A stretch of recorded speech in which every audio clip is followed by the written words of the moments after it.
Spill Specialist Film. Hai Spillers, welcome to our segment Spill Specialist Film. Oke Spillers, di video kali ini aku akan ngebahas salah satu film yang buat feel tuh kayak sedih banget, yang kayak buat kita tuh inget sama keluarga, terutama dengan nenek kita ya. Salah satu film tersedih yang pernah tayang di 2024 berasal dari Thailand.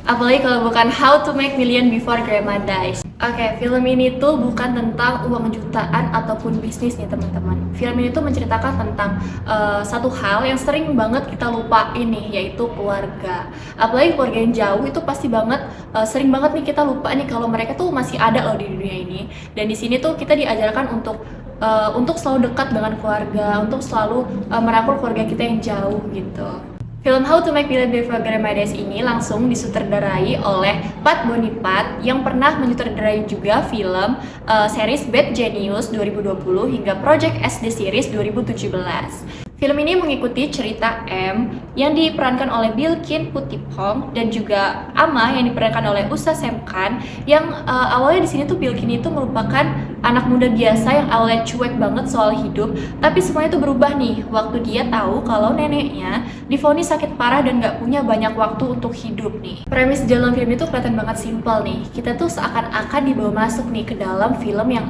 kita lagi tonton. Juga M di sini tuh niat awalnya mau jaga Ama itu cuma untuk dapat warisan aja nih. Tapi semakin seiring berjalannya waktu mereka tinggal bersama, M tuh merasakan kalau uang tuh bukan dari segalanya gitu loh.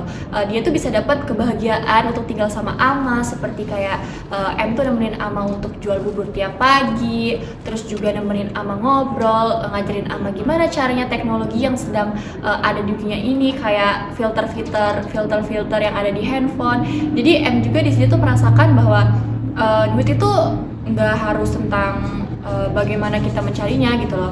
Kita tuh bisa mendapatkan kebahagiaan tuh lebih dari uang gitu loh. Sepanjang film kita diperlihatkan oleh bagaimana M yang tinggal dengan amahnya ini tuh awalnya terlihat kikuk dan nggak nyambung nih. Tapi lama kelamaan hubungan mereka tuh terjalin. Yang tadinya nggak lewat kata-kata yang besar, tapi semakin berjalannya waktu tuh adalah hal-hal yang bisa membuat keharmonisan dari M dan Ama itu terbangun dengan bagus di sini.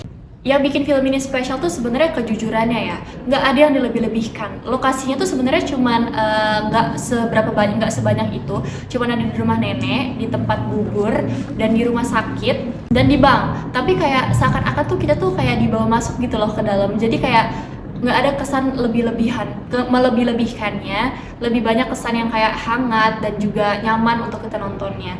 Acting Ama tuh di sini juga kayak, ya ampun, bagus banget actingnya, kayak bener-bener kita tuh ngeliat real nenek-nenek gitu loh, kayak nenek-nenek yang bawel, nenek-nenek yang ribet, itu tuh ada di Amah. Actingnya tuh bener-bener kayak tulus, jujur, nggak ada kayak yang dilebih-lebihin. Itu bener-bener wah bagus banget di sini actingnya. Dan juga pemeran Bilkin sebagai M di sini juga bener-bener diperankan kayak anak muda yang belajar dewasa pelan-pelan. Jadi kita juga tuh nontonnya kayak ya relate gitu loh sama kita. Dan film ini juga tuh termasuk film Thailand yang sangat sukses ya.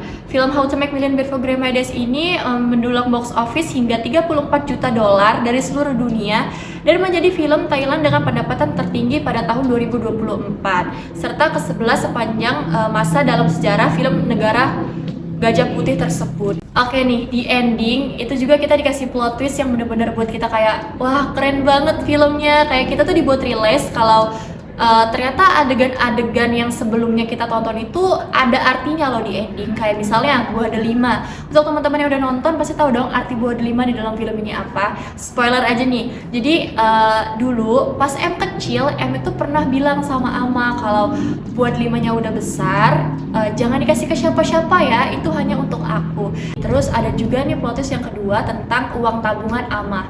Jadi dulu M juga tuh pernah ngomong nih ke Ama kalau aku pas besar mau jadi orang kaya Ama, nanti tabungin aku duit dan kasih ke aku ya. Dan benar, ternyata Ama mengumpulkan duit dari Ama jual bubur tuh untuk M di tabungan. Sampai akhirnya pada saat Ama meninggal, uang tabungan itu balik atas nama M. Karena di situ orang bank juga menelpon untuk memberitahu bahwa uang tabungan ini tuh atas nama M.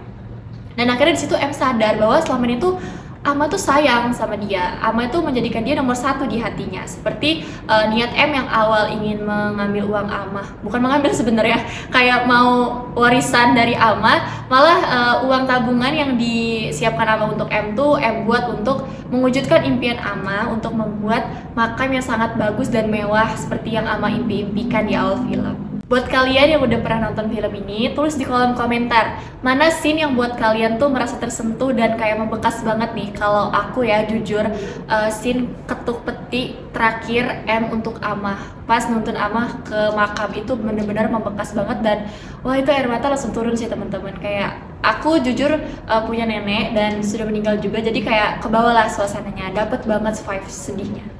Film How to Million Before Grandma Dies ini sebenarnya bukan film action ya, apalagi film romance. Tapi filmnya tuh bisa membuka mata kita kalau berapa lama sih kita nih nggak ngobrol sama nenek kita, berapa lama kita nggak pernah nunjukin kasih sayang kita terhadap nenek kita nih. Buat kalian yang masih punya nenek, yang masih punya orang yang bisa kalian sayang pada saat sekarang, ayo disayang, jangan sia-siain waktu untuk cuekin mereka ataupun lupa sama mereka. Oke Spillers, itu dia review jujur dari film How to Make Million Before Grandma Dies dari aku. Untuk kalian yang belum nonton, buruan ditonton. Untuk kalian yang sudah nonton, tulis di kolom komentar mana scene yang paling favorit bagi kalian. Jangan lupa like, comment, dan subscribe. Bye Spillers!